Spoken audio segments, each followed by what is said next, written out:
Okay, let's dive into this. I know this is a topic that hits incredibly close to home for so many of us. We're looking at a biological phenomenon that has, quite frankly, silently taken over the modern professional's life.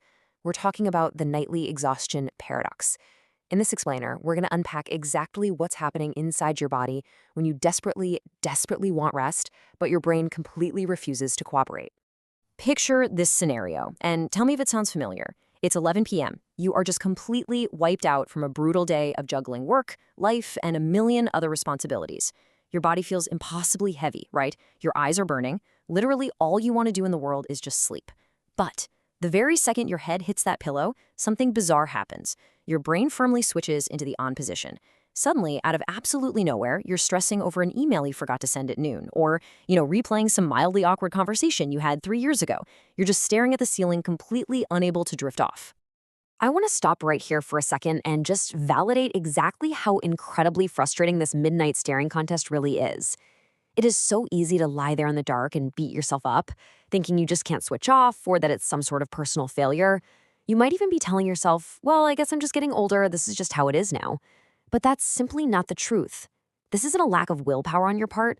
What you're experiencing, this awful intersection where severe physical exhaustion meets rapid mental racing, it actually means your body's biological alarm clock is broken.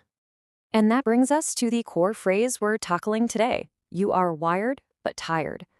So here is the exact promise of this explainer. We're going to completely unpack the science of this inverted energy state. We'll reveal the hidden stress hormone pulling the strings behind the scenes. And most importantly, I'm going to give you 3 simple, scientifically backed steps to reclaim your daytime focus and finally get the rest you deserve. Let's move to and see how this builds. Part 1. The cortisol inversion explained. To really understand why you feel so wired at night, we've got to look directly at the scientific root of the problem. And the main culprit here? It's a hormone called cortisol. Now, you've probably heard it called the stress hormone, but I actually want you to think of cortisol simply as your body's built-in alarm system. In a perfectly healthy body, cortisol follows a really strict, beautiful 24-hour cycle. It's supposed to spike high in the early morning to wake you up, clear out all that grogginess, and give you the energy to tackle your day. Then it should slowly drop throughout the afternoon and evening, hitting its absolute lowest point right before bed. And that low point, it's absolutely critical because it signals your body to start producing melatonin, which is your sleep hormone. And this brilliantly illustrates the difference. Notice the healthy, normal baseline, high in the morning, nice and low at night. But when you look at the inverted curve, things go completely upside down. When you live under chronic low-grade stress, which, let's be honest, means juggling a demanding career, managing finances, and taking in constant screen time, this curve gets completely flipped. This is the inverted cortisol curve. Your cortisol stays unusually low in the morning, and then boom, it spikes late at night. This inversion literally explains your entire day. Because your cortisol is flatlined in the morning, you are dragging.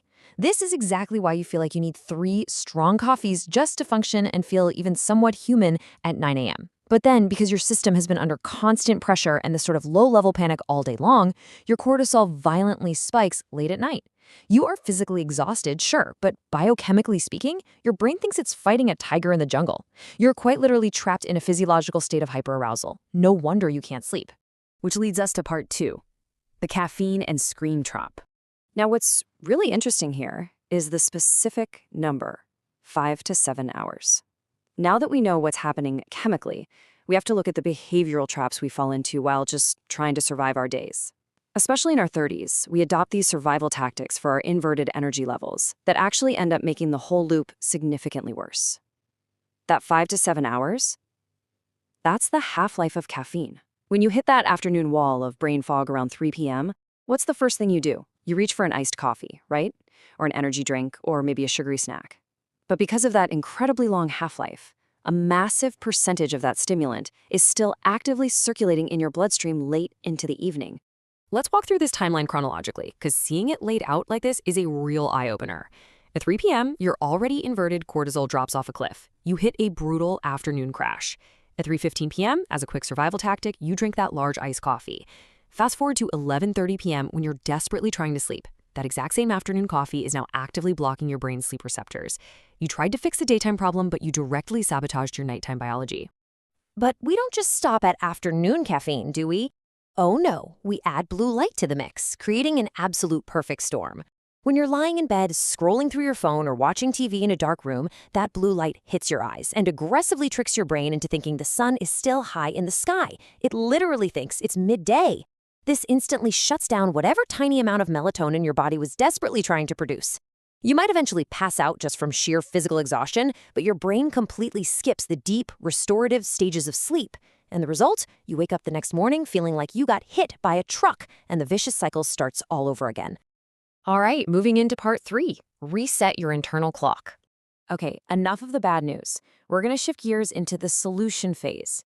The fantastic news here is that breaking this cycle does not require expensive sleeping pills, and you don't need to quit your job and move to a remote cabin to overhaul your life. You can actually reset your internal clock. Fixing your circadian rhythm really comes down to making these 3 precise, incredibly actionable shifts to your daily routine.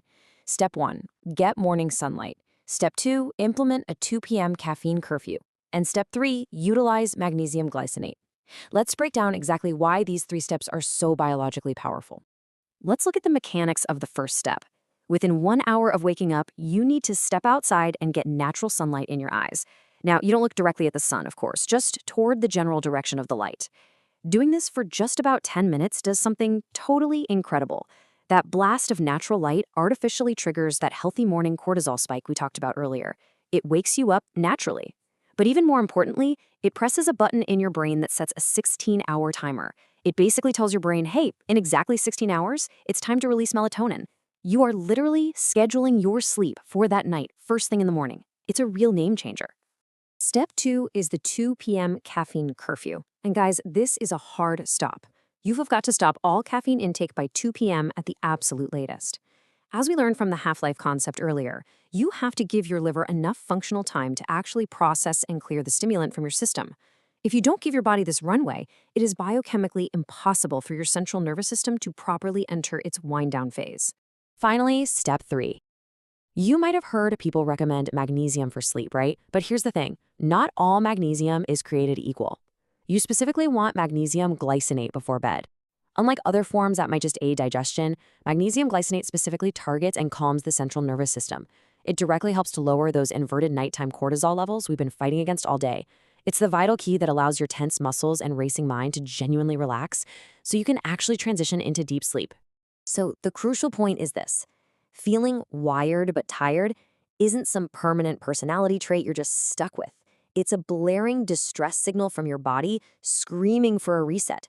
We have got to stop just slapping band-aids on the symptoms by masking our fatigue with more caffeine or knocking ourselves out with heavy sedatives. Reclaiming your energy, your focus, and your long-term health entirely depends on treating the root biological cause of this hormone inversion. So I want to leave you with this to reflect on tonight. When you hit that pillow, do you get a sudden, unexplainable burst of energy right when you should be sleeping? Take a hard look at your daily habits and ask yourself, is your alarm clock broken?